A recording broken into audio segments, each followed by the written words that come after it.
ओम नमः सिद्धेभ्यः। ओम नमः सिद्धेभ्यः। यदैता भावेन प्रमुदिते मनादरे तुर्यः छनाता सिद्धतरिणी तनयनि समयता सुखनिधि लवन्ते तन्भक्त्या शिवसुखितमानं किमुदता महावीरे स्वामी महावीरे स्वामी महावीरे स्वामी नयन प्रतिगामी भवतु मे गुरुवावन्दनोनितं ज्ञान दर्शन नायक चारित्रनं ब्रह्मेगा मोक्षमार्गोपदेशिका पंचप्रविधि भगवान की एकनाथनाथ भगवान की अंतिम सत्संगति भगवान महावीर स्वामी की आचार्य श्री उमा कुंद भगवंत की आचार्य श्री उमा स्वामी भगवंत की आचार्य श्री विमल शंकर जी महाराज की आचार्य गुरुदेव संगति शंकर जी महाराज की तीन कामनों कदम मुनि राजों की द्वादश सांख्य वाली माता की बोले दिव्य दिवस आचार्यों की राष्ट्र संबंध 108 से सुंदर सागर जी गुरुदेव की गुरुदेव की गुरुदेव की। भव्य आत्मा भगवान महावीर जिनका नाम लेते ही जिनके नाम को लेते ही मन में ये विचार आ जाता है कि भगवान महावीर के बाद अब कोई नया तीर्थंकर इस काल में उत्पन्न होने वाला नहीं है।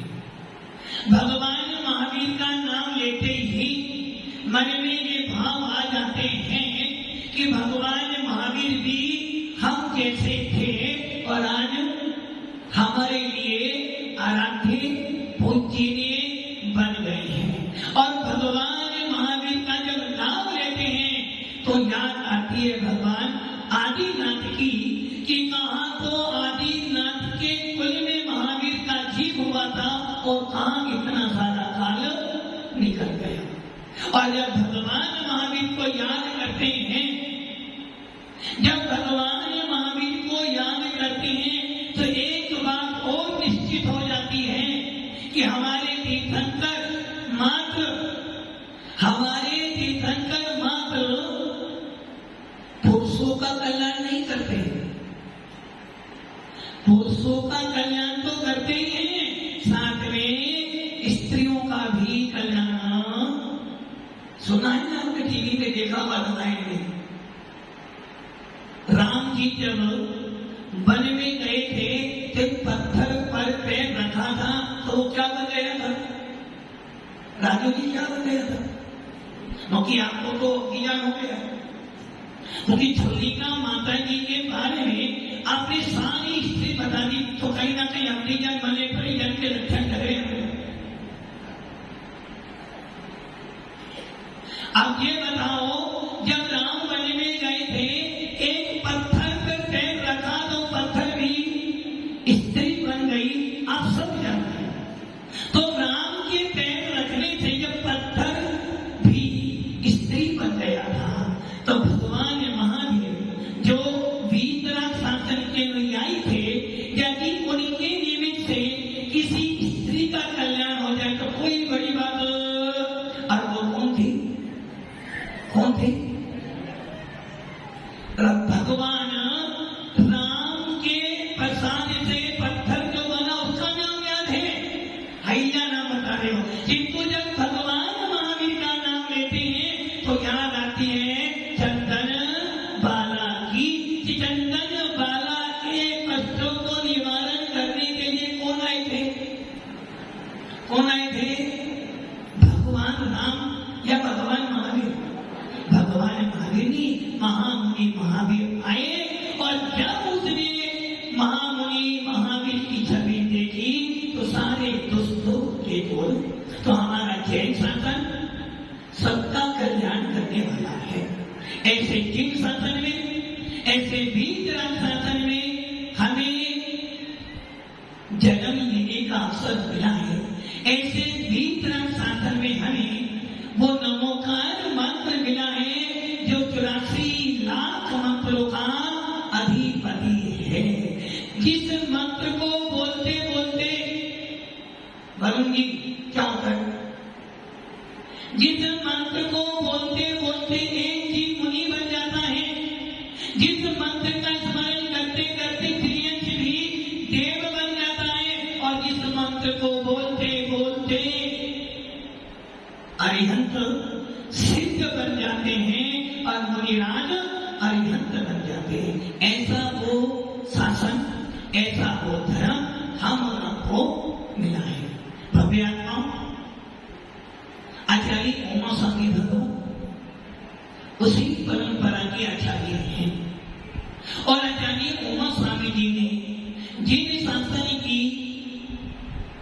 शान और बात रखने के लिए इस साधन का कथवासो 10 अध्यायों के 357 सो पहले अध्याय में सम्य दर्शन का वर्णन किया है, और ये निश्चित है कि पहला अध्याय समझने के बाद आपको सम्य दर्शन की प्राप्ति हो जानी चाहिए। जिनको आचार्य कहते हैं सम्य दर्शन प्राप्त करने के लिए भी आपको सबसे पहले ये समझना होगा आप कौन हो। आप कौन हो? कौन? क्या कहते हम जैन हैं। जैन तो इस पद के लिए हो।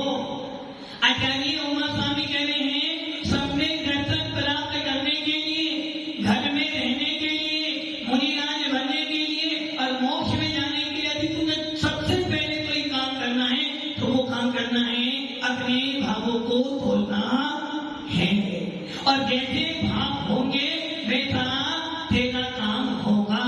बाजार जाते हो क्या देखते हो पवन जी? जब बाजार जाते हो कोई सामान लेना हो तो सबसे पहले क्या करते हो?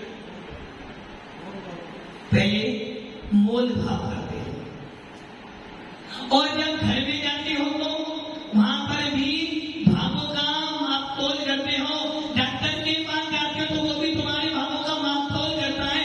उसी प्रकार मोक्ष मार्ग में लगना है तो तुम्हें सबसे पहले अपने भावों को तोलना पड़ेगा, और जो मोक्ष मार्ग में लग गए हैं उनको भी अपने भावों को तोलना पड़ेगा।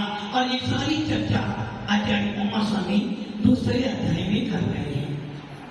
दूसरे अध्याय में कितने सूत्र हैं? ओनली 53। कितने सूत्र हैं? 53। जब कभी हम कोई दुकान खोलते हैं, हम जब कोई व्यापार करते हैं, सबसे पहले क्या करते हैं? कौन बताए? पंडित जी बताओ। विनोद जी, सबसे पहले दुकान खोलते समय क्या करते हैं? विज्ञापन। क्या का विज्ञापन? कि मेरी दुकान में कौन कौन सा माल मिलेगा। जब कोई नई मूवी आती सबसे पहले क्या होता है कि इस मूवी में कौन कौन सा हीरो हुआ, कौन विलेन हुआ, इसका नाम क्या है, इसका निर्देशक कौन है, डायरेक्टर कौन है, करते हैं। वैसे ही आचार्य उमा स्वामी जी ने तत्वान सूत्र के दूसरे अध्याय में 53 सूत्र लिखे, और उन 53 सूत्रों को लिखते समय सबसे पहले आती है समरी। इस पुस्तक में यदि कोई ग्रंथ पढ़ना हो, सबसे पहले इस ग्रंथ में क्या क्या विषय आता है? प्रस्तावना। घर बनाते हो सबसे पहले क्या करते हो? क्या करते हो? सबसे पहले नगर पालिका से परमिशन लेते हो। उसके बाद मैप बनाते हो, और मैप बनाने के बाद उसको कहां देते हो? आर्किटेक्ट इंजीनियर के पास, कि वो ऐसा मॉडल बना के रखे ताकि जब तक मकान ना बने उसको देख देख कर हम आनंदित होते रहे। वैसे ही दूसरे अध्याय में 53 सूत्र हैं, और आचार्य भगवान कह रहे हैं कि पहले से लेकर 7वें नंबर तक के 7 सूत्र। कितने? पहले से लेकर 7 सूत्र किसके हैं? जीवों के कौन कौन से भाव होते हैं। इन 7 सूत्रों में जीवों के भावों का वर्णन किया गया है। जीव के भाव कैसे होते हैं? नंबर 8 से 14, नंबर 8 सूत्र 14, 8 से लेकर 14 सूत्रों में जीव किसे कहते हैं? आप सब जीव हो। जीव किसे कहते हैं? उपयोग किसे कहते हैं? उपयोग के कितने भेद होते हैं? ये वर्णन किसमें है? 8 से लेकर 14 नंबर की सूत्र। उसके बाद आ जाओ 15 से लेकर नंबर 24। इंद्रियां किनको होती है? इंद्रियां किनको होती हैं? जीवों को होती है। और जीव कितने हैं? बहुत सारे हैं। तो नंबर 15 से लेकर 24 में इंद्रियां किन्हें कहते हैं? कौन कौन सी होती है और उनके कौन कौन शामिल होते हैं? उसके बाद अगर 25 से लेकर 30 तक जब आप जाओगे, सूत्र नंबर 25 से लेकर 30 तक कहां जाओगे? वकील साहब कहां जाओगे? वकील साहब कहां जाओगे? जब हमसे पूछोगे महाराज आप कहां जाओगे, हम तो हमें तो ऊपर ही जाना है। अब ऊपर भी देव गति में जाना है। आपको कहां जाना है? नहीं, क्रांति नहीं होगी। पंकज जी कहां जाओगे? ऊपर जाओगे। तो नंबर 25 से लेकर 30 नंबर के सूत्रों में बताया जा रहा है, जब आप यहां से जाओगे तो कोई ना कोई तो आलम्बन चाहिए। बिगड़े गति किसे कहते हैं? और आपका गमन कौन सी गति से जाओगे? आप नरक तीर्थ देव होंगे तो अलग, जाते समय आपको कौन सी गति मिलेगी? किस गति से गमन करोगे? ये बतला रहा। उसके बाद है 31 से लेकर 35, जन्म और मरण सब करते हैं। जन्म किसे कहते हैं? कितने प्रकार का होता है और कैसे कैसे जन्म किया जाता है? इसके बाद आएगा 36 से 39, इसमें बताएंगे शरीर कितने होते हैं, कितने प्रकार के होते हैं और उनका क्या क्या लक्षण है। अब आ जाओ 40 से 42, विशेष चर्चा। शरीर कितने होते हैं? कितने शरीर आपके पास? तो जब 40 से 42 पढ़ोगे तो उसमें आएगा कि विशेष शरीर भी होते हैं। अर्थात तेजस और चारवान शरीर किसे कहते हैं? वो क्या काम करता है? कहते ना महाराज बड़ा तेज चमक रहा है। किसका? पवन जी का। देखो भिखारी। तो तेजस और चारवान शरीर की विशेष चर्चा की गई उन सूत्रों में। और उसके बाद आओ नंबर 43 नंबर के सूत्र में आचार्य भगवान कह रहे हैं कि एक जीव को कितने शरीर हो सकते हैं? एक हो सकते हैं या 5 हो सकते हैं? ये चर्चा करेंगे। और उसके बाद जो 44 नंबर के सूत्र पर आचार्य कहेंगे कार्बन शरीर किन्हें कहती है? आपको कर्म आए कहां से? आपने जो क्रिया करी उससे कर्म आए, वो कर्म है क्या? और उसके बाद आ जाओ आप 45 से 49, इन सूत्रों में आचार्य कहेंगे शरीर के स्वामी कौन कौन है? शरीर कितने होते हैं? 11 होते। स्वामी कौन कौन है? आपके पास कौन सा शरीर है और आप किसके स्वामी हो? और इसके बाद 50 से लेकर 52, इन सूत्रों में चर्चा करेंगे आपके वेद की। इसकी चर्चा वेद। पंडित जी वेद कौन सा वेद है आपका? पंडित जी आपका वेद कौन सा है? कौन सा है? बस इसलिए जब ये सूत्र पढ़ोगे उसमें बतलाएंगे कि आप पुरुष, आप स्त्री नहीं।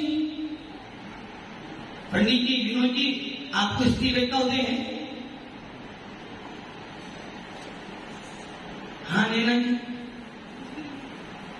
पुरुष वेद का उदय है? भैया इन सूत्रों में बतलाएंगे कि वेद हो सकता है पुरुष वेदी, तो हो सकता है तुम नपुंसक भी हो सकते हो सकता है तुम स्त्री भी हो और हो सकता है स्त्री पुरुष हो। ये चर्चा की जाएगी। और अंतिम 53 नंबर का सूत्र सबसे महत्वपूर्ण सूत्र, मरोगे, सबको मरना है, कैसे मरोगे? कीर्ति जी कैसे मरोगे? ऊपर वाला जानता। नहीं, इस सूत्र में कहा गया है मृत्यु जब आएगी कैसे आएगी? आयु पूरी भोगोगे या नहीं भोगोगे? किन जीवों का काल मरण होता है, किन का काल मरण नहीं होता है, और काल मरण क्यों हुआ आपका, ये सारी चर्चा होगी नंबर 53 के सूत्र में। अब आप ये सोचो, इस पूरे अध्याय में किसका वर्णन हो गया? किसका वर्णन? किसका वर्णन? देखो सकेरे जीव, अरे इस अध्याय में सारा वर्णन हमारा है। हमारा तो क्या हम जीव हैं? इस अध्याय को पढ़ने का लाभ क्या होगा? आपको ये मालूम पड़ेगा मेरे शरीर कौन सा है, किस कर्म सत्य से मिला है, मेरा कौन सा वेद है, मुझे कौन सी इंद्री मिली, उस इंद्री का क्या काम है, और मेरे कैसे भाव बनते हैं। जब मरूंगा कैसे गमन करूंगा, और जब मेरी मृत्यु होगी तो मैं आयु पूरी भोगूंगा नहीं भोगूंगा? पूरे के पूरे 53 सूत्रों में किसकी चर्चा है? आपकी, आपके परिवार की, आपके बच्चों की, आपके माता पिता की। आप बताओ दूसरे अध्याय में चर्चा किसकी है? किसकी चर्चा है? आपकी और हमारी। इस दूसरे अध्याय में बताया जाएगा कि आप मोक्ष मार्गी हो या नहीं, आप संसारी हो या मोक्ष मार्गी हो, भक्ति हो या भव्य हो, ये सारी चर्चा इस अध्याय में की जाएगी। आपको कर्म क्यों बंधा? कर्म सिद्धांत पढ़ रहे हो, आपने कर्म बांधे क्यों? ये सारी चर्चाएं 53 सूत्रों में की जाएगी। इस प्रकार ये समरी हो गई। आज ये क्यों बताया? ताकि आपको ये लगे कि ये तत्वां सूत्र का दूसरा अध्याय जब मैं पढ़ूंगा तो मेरे शरीर की भी चर्चा होगी और मेरी आत्मा की भी चर्चा की जाएगी। और इसको पढ़ने का लाभ क्या होगा? क्यों पढ़े? जब दुकान खोलते हो तो कोई ना कोई कारण होता है, मूवी देखते हो तो कोई ना कोई कारण होता है, खाना खाते हो तो उसके पीछे भी कोई ना कोई तो लॉजिक होता है। वैसे ही इस तत्वां सूत्र के दूसरे अध्याय को पढ़ने का कारण क्या है? इसको पढ़ने के बाद शरीर किसने दिया आपको? किसने दिया शरीर? शरीर किसने दिया आपको?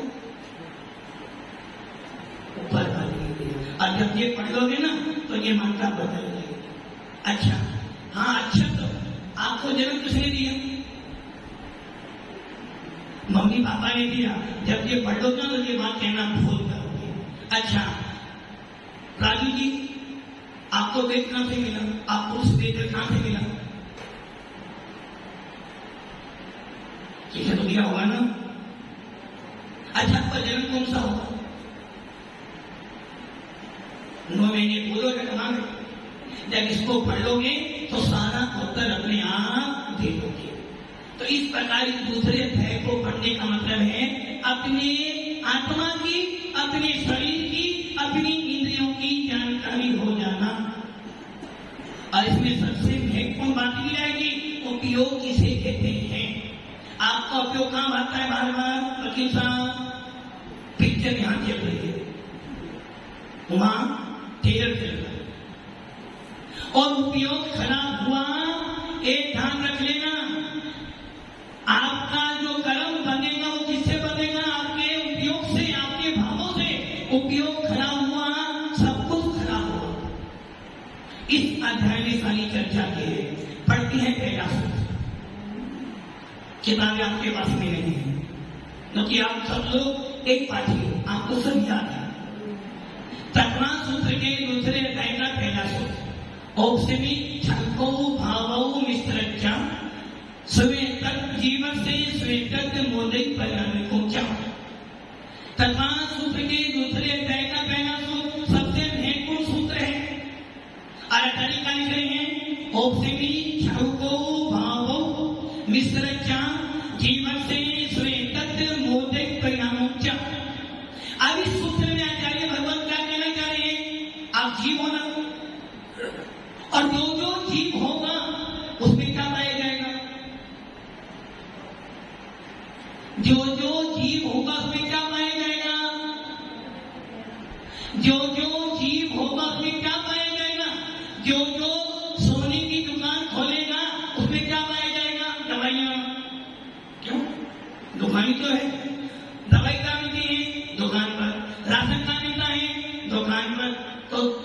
किसी ने सोने की दुकान खोली है, चांदी की दुकान कहाँ पे क्या मिलेगा? पानी, दूध, दवाइयाँ, तो क्या मिलेगा? सोना।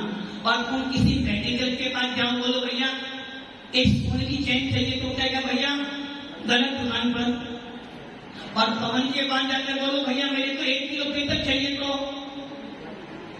क्या बोलोगे? भैया दुकान कबाड़ी की नहीं है। वैसे ही जीव में क्या पाया जाएगा? भाव। क्या भाव है भैया आपका? राजू जी आपका भाव क्या है?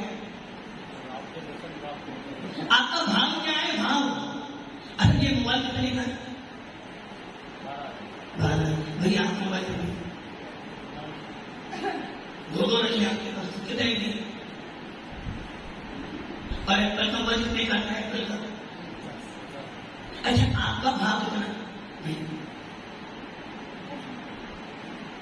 आपका कितना भाग है? पंडित जी कितना भाग है? बोलते ना पंडित जी क्या लोगे? पूछते हैं ना पंडित जी क्या लोगे? पंडित जी आपका काम क्या भाग है? आपका हर वस्तु का भाव होता है, तो मैं जीव हूं, मेरा भी भाव तो होगा। हमें सारे भावों का पता है। सब्जी क्या भाव आती है, कपड़ा क्या मिलता है, सोने का भाव क्या चल रहा है, चांदी क्या भाव चल रही है, यहाँ तक कि बाहर में पानी की बोतल भी लेनी है तो पता है 10 की है तो 10 ही 2 की 11 लेने वाले नहीं हो। और अपने भावों का आप ये सोच लो, जब आपको सब कुछ पता है। और अपना कहते जी सोने का भाव चल रहा है पता है, और 1-1 मिनट की अपडेट लेते रहते हो। शेयर बाजार में कौन हारा, कौन जीता, कौन ऊपर चला, इसी से सोने का ऊपर प्रभाव पड़ता है। किंतु ये ध्यान रखना, ये सारी उद्गल वस्तुओं का प्रभाव तुम्हारे भावों पर पड़ता है। जितना मूल्य तुम पर वस्तुओं का लगाते हो, जितना परिभाव हर वस्तुओं का देखते हो, सारे भावों का प्रभाव तुम्हारी आत्मा पर पड़ता है। और जब आत्मा पर पड़ता है तो तुम्हारे भावों में ऊपर नीचे बैलेंस शीट बनाते हो। किसके बनाते हो? अपनी या भैया की बैलेंस शीट बनाई ना? किसकी बनाते हो? कितना कमाया, कितना गया? नहीं बनाओ तो कहला जी, यदि नहीं बनाओ तो क्या होगा? आदि बैलेंस शीट ना बनाओ तो क्या हो जाएगा? जीएसटी और छापा तो और बनानी तो, मतलब कि आपको डर है यदि बैलेंस शीट में जरा सी भी खराबी हुई तो मेरे को छापा या टेस्ट देना पड़ेगा। किंतु ये सोच लेना, यदि तुमने अपनी आत्मा की बैलेंस शीट नहीं बनाई, तुमने अपने भावों की बैलेंस शीट नहीं बनाई, तो इस संसार सागर में ही घूमते रह जाओगे। दूसरा अध्याय है आपकी बैलेंस शीट। आप जिनको व्यापार करना हो तो बैलेंस शीट देखना, और व्यापार कैसा होता है? फायदे का, नुकसान का व्यापार। तो हमें कौन सा व्यापार करना है? कौन सा? हानि वाला, फायदे वाला। तो क्या करना चाहिए? जिसको दुकान अच्छी चलानी हो, वकील साहब कोर्ट का समय है 9 बजे, आपका पूछोगे कितने बजे? कोर्ट का समय 9 बजे और आपका केस 9 बजे शुरू होना है। 12 बजे जाओगे क्या? फिर तो जल्दी जाना पड़ेगा। वैसे ही यदि आपको दुकान अच्छी चलानी है तो क्या करना पड़ेगा? टाइम टू टाइम दुकान खोलनी पड़ेगी। टाइम टू टाइम दुकान खोलने का समय तो पता है, तो बंद का समय कोई भी जब सीजन आएगा तो 12, 1 बजे भी दुकान। वैसे ही यदि तुम्हें अपनी आत्मा का व्यापार करना है, यदि आपको अपने भावों को खोलना है तो टाइम टू टाइम तो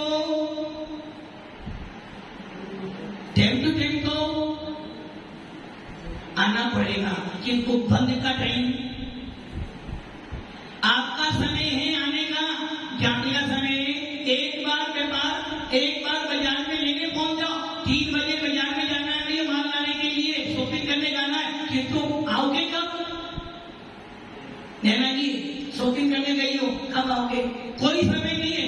जाने का समय निर्धारित है किंतु आने का समय निर्धारित है। खाने का समय तो निर्धारित है किंतु कितनी देर में खाओगे ये नहीं पता। यदि भाव अच्छे हैं तो 1 घंटा भी खाने में लगा दोगे, और भाव खराब है तो 2 मिनट में खाकर। ऐसे ही आत्मा की परिणति यदि सीखनी है तो आपको टाइम तो आना पड़ेगा। यदि आप चाहते हो कि मेरा व्यापार अच्छा चले आत्मा का, तो टाइम पे आना पड़ेगा और टाइम पर जाना भी। इससे पहले सोच लेना चाहिए भगवत कह रहे हैं भाव किन्हें कहते हैं, और ये ध्यान रख लेना, नारकी हो, देव हो, तिर्यंक हो या मनुष्य हो, 1 इंद्रिय हो, 2 इंद्रिय हो या 5 इंद्रिय हो, सैनी हो या संगी हो, सबके भाव होते हैं।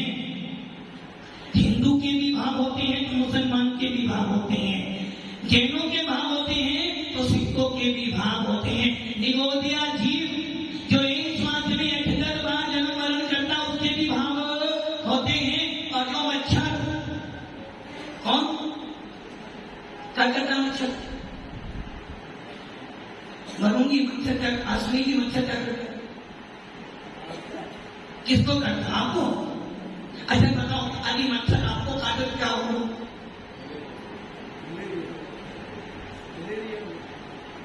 किसको? मच्छर को, आपको। और यदि आप मच्छर काट लो तो मच्छर ने आपको काटा तो आपको मलेरिया हो गया। यदि आपने उसको ज्यादा बिचारा वो तो मर ही जाएगा ना। तो ये सोच लेना, उस मच्छर के भी भाव होते हैं, उस चींटी के भी भाव होते हैं। एक इंद्री जो पानी है, जो पानी कुएं के अंदर भरा हुआ उसके भी भाव होते हैं। तो ये मत सोचना कि भाव सिर्फ तुम्हारे हैं। जो जो जीव है, जिस जिसमें आत्मा उन सबके भाव होते हैं। अब वो भाव कौन से होते हैं ये चर्चा जारी करने के लिए भाव तुम्हारे बात में है। और भावों से क्या होता है? भावों से क्या होता है? भावना भव नाशिनी और भावना भव हासिनी। एक भाव कर्मों का अंत करता है, एक भाव संसार से मोक्ष की ओर ले जाता है, और एक भाव मोक्ष से संसार की ओर डाल देता है। तो क्या करना आपको? क्या सुधारना है आपको? क्या सुधारना है? क्रिया सुधारनी है, भाव सुधारना है? क्रिया गलत करोगे, क्रिया सुधारोगे, भाव सुधारोगे। एक व्यक्ति है, एक व्यक्ति डेली मंदिर जाता है, डेली पूजन करता है, डेली मुनियों को दान देता है, डेली स्वाध्याय करता है, डेली दान भी देता है, और कभी कभी उपवास भी करता है। किंतु कैसे करता है? वाणी ऐसी बोली है मन का आपा खोए, और सुनने वाला सो बरक कर फूट फूट के बोलो। उसके भाव कैसे हैं? वो व्यक्ति बढ़िया खराब है, वो व्यक्ति बढ़िया खराब है। क्यों? डेली मंदिर रखना, निषेध पूजन करता, स्वाध्याय करता है, साधु की सेवा करता, अच्छा नहीं है वो व्यक्ति? अरे भाई उसके भाव को खराब है। बैठे ही एक व्यक्ति मंदिर नहीं आता है किंतु भाव बहुत अच्छे हैं, क्या कहोगे?